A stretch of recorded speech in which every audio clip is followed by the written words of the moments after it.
Welcome back in this session AWS load balancing.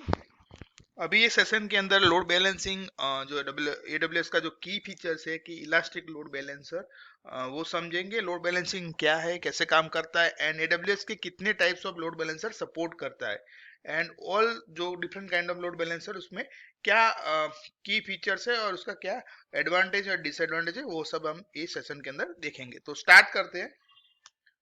So first question कि what is load balancing? So load balancer are serve the forward internet traffic to the multiple server EC2 instance। मतलब क्या है, load balancer सर्व करता है, मतलब response देता है, मतलब हैंडल करता है कि जो मल्टीपल एप्लीकेशन रिक्वेस्ट आती है जो लोड बैलेंसर पे आती है, लोड बैलेंसर वो रिक्वेस्ट उसके पास जो मल्टीपल इंस्टेंस डिप्लॉय किए हुए लोड बैलेंसर के अंदर वहां पे वो रिडायरेक्ट करता है। और लोड बैलेंसर ये एज अ स्टैंड करके बात करता है आपके इंस्टेंस के साथ और वो रिक्वेस्ट रिस्पॉन्स हैंडल करता है, देन वही रिक्वेस्ट का रिस्पॉन्स एक्चुअल यूजर को देता है। तो load balancer single point of contact person रहता है जो क्लाइंट के लिए कि लोड बैलेंसर का यूआरएल मिलता है और क्लाइंट कम्युनिकेशन लोड बैलेंसर से ही करता है इंस्टेंस और योर एप्लीकेशन के साथ। तो डायरेक्टली एप्लीकेशन आपका लोड बैलेंसर के बिहाइंड है, कस्टमर को नहीं दिखता, कस्टमर को ओनली लोड बैलेंसर का यूआरएल दिखता है। लोड बैलेंसर के बहुत सारे फायदे, जैसे कि मतलब आपके पास एक ही एप्लीकेशन है और आप उस पर रिडायरेक्ट करते हो तो इन केस कोई प्रॉब्लम हुआ, क्रैश हुआ, तो वहां पे आपकी एप्लीकेशन अनहेल्दी दिखेगी कस्टमर को।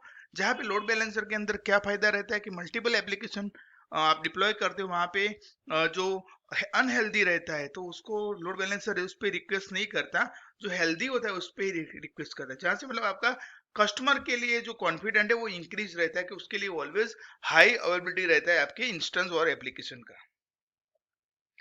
सो बाय लोड बैलेंसर, तो load balancer spread load across the multiple downstream, जैसे हमने बात किया। सिंगल पॉइंट ऑफ एक्सेस है, वो भी हमने डिस्कस किया। हाई अप टाइम देता है क्योंकि इग्नोर करता है अनहेल्दी ट्रैफिक डाइवर्जन के लिए। हेल्थ चेक करता है पीरियोडिकली वे में, जो आपकी इंस्टेंस हेल्दी है कि अनहेल्दी वो चेक करता है आपके कॉन्फ़िगरेशन के हिसाब से, तो कंफर्म करता है कि हेल्दी इंस्टेंस है और अनहेल्दी इंस्टेंस है, और हेल्दी इंस्टेंस पे वो ट्रैफिक रिडायरेक्ट करता है। दूसरा की फीचर्स है कि load balancer SSL termination provide करता है, जहाँ पे HTTPS के लिए भी वो सपोर्ट करता है एंड लोड बैलेंसर वही रिक्वेस्ट कम्युनिकेट करता है HTTPS आपके इंस्टेंस के साथ। तो लोड बैलेंसर जहाँ पे HTTPS आता है तो वो भी सपोर्ट करता है। एनफोर्स स्टिकीनेस क्या है? एनफोर्स स्टिकीनेस मतलब क्या है कि कुछ क्लाइंट ऐसे होते हैं जिसको सेम इंस्टेंस के साथ ही बात करनी है, तो आप इन्फोर्स स्टिकीनेस इनेबल करोगे तो क्लाइंट हर बार सेम इंस्टेंस के साथ ही बात करेगा, उसका लोड बैलेंसिंग एक ही इंस्टेंस के साथ काम करेगा। दूसरा क्या है कि लोड बैलेंसर मल्टी एजी डिप्लॉयमेंट, मतलब multi availability zone deployment support करता है, जहां से मतलब आपको डेटा सेंटर का कोई लॉस भी प्रिवेंट हो जाता है। नेक्स्ट में क्या है कि लोड बैलेंसर के टाइप्स ऑफ लोड बैलेंसर कौन कौन से, तो जहाँ पे तीन टाइप्स ऑफ लोड बैलेंसर है: classic load balancer, application load balancer and network load balancer. तो क्लासिक लोड बैलेंसर जो ओल्डर जनरेशन का V1 वर्जन है AWS का, एंड ये लॉन्च हुआ था 2009 के अंदर। एप्लीकेशन लोड बैलेंसर V2 है जो न्यू जनरेशन है एंड ये लॉन्च हुआ था 2016 में। सेम भी network load balancer V2 version है और ये न्यू जनरेशन 2017 में लॉन्च हुआ था। AWS क्लासिक लोड बैलेंसर को अभी डेप्रिशिएट करने जा रहा है, तो मेजरली वो रेकमेंड करता है कि आप एप्लीकेशन लोड बैलेंसर और नेटवर्क लोड बैलेंसर यूज करो।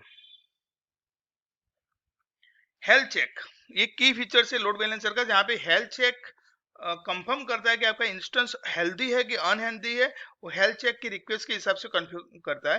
तो हेल्थ चेक डिसाइड की forward load balancer request to instance, मतलब रिक्वेस्ट रिस्पांस वो हैंडल करता है चेक करने के लिए कि हेल्थ चेक पे जो इंस्टेंस में जो आपने कॉन्फ़िगरेशन किया है, कि जैसे कि आपने रूट स्लैश रहता है वहां पे आप बोल रहे हो कि मेरा रूट एक्सेस हो तब मुझे 200 को कोड रिटर्न आना चाहिए, तो हेल्थ चेक उसको बोलेगा पास।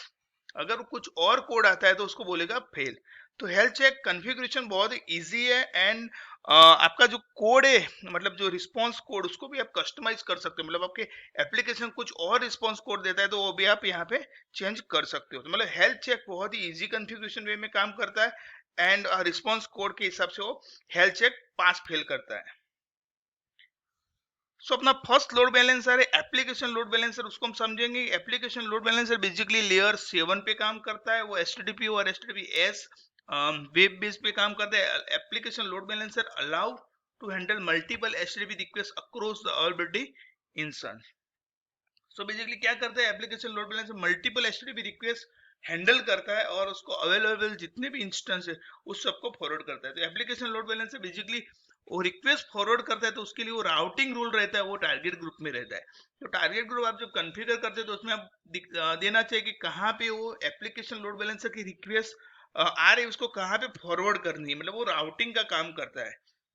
तो राउटिंग बेसिकली दो लेवल के रहते हैं, एक है पाथ बेस्ड और एक है राउट बेस्ड। जो यूआरएल के अंदर हम होस्ट नेम डिफाइन करते हैं उसके अंदर वो सेट करते हैं। एक नेक्स्ट डेमो सेक्शन में हम डिटेल में देखेंगे इसको। Allow to handle load balancing on the same machine using the container. अगर आपको एप्लीकेशन लोड बैलेंसर कॉन्फ़िगर करना है और आपको सेम मशीन पे ही लोड बैलेंसिंग करना है तो उसके लिए AWS सर्विस प्रोवाइड करता है ECS, इलास्टिक कंटेनर सर्विसेज। तो ECS के अंदर आप डॉकर बेस्ड एप्लीकेशन डिप्लॉय कर सकते हो और एक ही मशीन में मल्टीपल आप डॉकर डिप्लॉय करने के बाद सेम एप्लीकेशन का लोड बैलेंसिंग सेम मशीन के अंदर भी आप कर सकते हो यूजिंग कंटेनर। नेक्स्ट है लोड बैलेंसर बेस राउट। जैसे मैंने बोला कि लोड बैलेंस जो दो लेयर पे रिडायरेक्शन करता है, एक है राउट ने और दूसरा है host name in URL. Load balancer जो मतलब उस पे आप जैसे बोल रहे हो कि मुझे पोर्ट 80 पे ट्रैफिक लेते हो, मतलब उसकी रिक्वेस्ट जो आती है 80 और 443 उसको आप अपने एप्लीकेशन लेयर पे चेंज करना है तो कर सकते हो। जैसे कि मेरी एप्लीकेशन कोई और पोर्ट पे रन हो रही है, फॉर एग्जांपल 8080, तो मुझे मेरा 80 पोर्ट का ट्रैफिक में 8080 पे रिडायरेक्ट कर सकता हूँ। तो ये की फीचर से मतलब पोर्ट मैपिंग, जो डायनेमिक मैपिंग आप यहाँ पे कर सकते हो। बेसिकली एप्लीकेशन लोड बैलेंसर का बेस्ट यूज कैसे हो, माइक्रो सर्विस कंटेनर बेस्ड कैसे काम करता है एप्लीकेशन लोड बैलेंसर वो देखते हैं। तो बेसिकली आप देख सकते हो यहाँ पे HTTP रिक्वेस्ट का यहाँ पे एग्जांपल दिया है। तो HTTP रिक्वेस्ट के अंदर पाथ एंड होस्ट नेम जो हमने बोला कि वो चेंज होता है। तो आप वहाँ पे लॉगिन रिक्वेस्ट है जो मैं बोलता हूँ कि लॉगिन रिक्वेस्ट मुझे जो रिक्वेस्ट है उसको आप HTTP based traffic target group login application पे फॉरवर्ड करो। दूसरा है कि एप्लीकेशन का मुझे ऑपरेशन है, जैसे कि यूजर क्रिएट करना, डिलीट करना या कोई और ऑपरेशन है, तो उसके लिए मैंने वो राउटिंग सेट किया है जो टारगेट ग्रुप उसका है ऑपरेशन एप्लीकेशन। तो मैंने यहाँ पे दो अलग ऑथेंटिकेशन के लिए अलग एप्लीकेशन रखा है और ऑपरेशन के लिए मैंने अलग एप्लीकेशन रखा है। तो ये टारगेट ग्रुप का जो राउटिंग है वो हैंडल करता है elastic load balancer. And request जो लॉगिन की रिक्वेस्ट आती है वो load balancer through target group पे जाती है और टारगेट ग्रुप थ्रू आपकी EC2 इंस्टेंस पे जाती है। और सेम लेयर सेम जो राउट है वही राउट से रिस्पॉन्स मिलता है कस्टमर को। दूसरा क्या है कि आपका इंस्टेंस जो है वो health check load balancer internal करता है, तो हेल्थ चेक के हिसाब से वो लोड बैलेंसर उस पर रिडायरेक्शन करेगा। ये जो इंस्टेंस डिप्लॉय किया है उसके अंदर जो हेल्दी इंस्टेंस है उस पर रिडायरेक्शन करेगा। सो एप्लीकेशन लोड बैलेंसर की जो की थिंग्स है जो एक बार देख लेते हैं। तो स्टिकीनेस आप इनेबल कर सकते हो टारगेट ग्रुप लेवल पे जहाँ पे क्लाइंट सेम इंस्टेंस पे टॉक कर सकता है। स्टिकीनेस ALB स्टोर करता है, तो मतलब क्लाइंट लेवल पे उसको हैंडल करने की जरूरत नहीं है कि मतलब EC2 इंस्टेंस लेवल पे उसको हैंडल करने की जरूरत नहीं। ALB सपोर्ट करता है HTTP and HTTPS web based sockets. Application can see ALB IP not client, मतलब कि एप्लीकेशन लोड बैलेंसर की जो इंस्टेंस है उस पे कभी उसके पास कभी डायरेक्टली IP नहीं आता क्लाइंट का, क्योंकि वो लोड बैलेंसर खुद हैंडल करता है। तो वो IP लोड बैलेंसर का है उसको मिलेगा। बेसिकली लोड बैलेंसर एक हेडर ऐड करता है एक्स फॉरवर्डेड फॉर, वो हेडर के अंदर वो IP की इंफॉर्मेशन रहती है। मतलब डायरेक्ट रिक्वेस्ट जो आपके एप्लीकेशन के पास जाती है वहां पे लोड बैलेंसर का ही IP रहेगा, क्लाइंट का IP नहीं रहेगा। नेटवर्क लोड बैलेंसर, तो network load balancer network layer पे काम करता है। वो बेसिकली TCP ट्रैफिक को फॉरवर्ड करता है। बहुत ही हाई परफॉर्मेंस के लिए नेटवर्क लोड बैलेंसर यूज करना चाहिए basically, and handle multiple request in a second. So वो इंपॉर्टेंट है कि network load balancer basically high performance के लिए यूज होता है। दूसरा क्या है कि network load balancer static and elastic IP दोनों को सपोर्ट करता है। उसकी लेटेंसी है जो मतलब 100 मिली सेकंड है, जो ALB के कंपेरेटिवली बहुत ही कम है। इसलिए network load balancer high performance देता है। मतलब ये डेटा से ही आपको पता चल जाएगा कि हाई परफॉर्मेंस बहुत देता है। सो इलास्टिक लोड बैलेंसर के अंदर क्या देखेंगे, तो फर्स्ट वन है कि क्लासिक लोड बैलेंसर डेप्रिशिएट हो चुका है।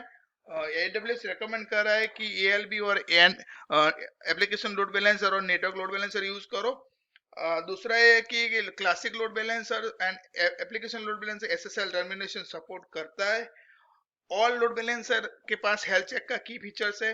ALB बेसिकली यूज होता है micro service based application and network load balancer directly client IP देख सकता है, जहां पे ALB क्लाइंट आईपी नहीं देख सकता। नेटवर्क लोड बैलेंसर के अंदर HTTP बेस्ड हेडर नहीं रहता, इसलिए वो वहां पे पॉसिबल ही नहीं है कि आप एक्स फॉरवर्डेड हेडर ऐड करो। दूसरा क्या है कि क्लासिक लोड बैलेंसर बेसिकली जैसे कि मुझे एप्लीकेशन लोड बैलेंसर में मल्टीपल एप्लीकेशन का ट्रैफिक फॉरवर्ड कर सकता हूँ एक लोड बैलेंसर के साथ। तो बट क्लासिक लोड बैलेंसर में क्या है कि आपको हर एप्लीकेशन के लिए क्लासिक लोड बैलेंसर नया बनाना पड़ेगा, जो बेसिकली बहुत ही कॉस्टली है और इनइफिशियंट है। जो लोड बैलेंसर AWS जो बेसिकली प्रोवाइड करता है, मतलब जो की फीचर्स के अंदर रहता है, तो वो गारंटी लेता है कि ऑलवेज अप रहेगा। उसका maintenance and high availability AWS take care करता है। बहुत ही इजी है कॉन्फ़िगरेशन करना एंड AWS सपोर्ट करता है all integration between your load balancer and दूसरी जो AWS की सर्विसेज है। अभी हम देखेंगे कि लोड बैलेंसर की जो कॉमन एरर है जिसमें 4xx है 5xx है।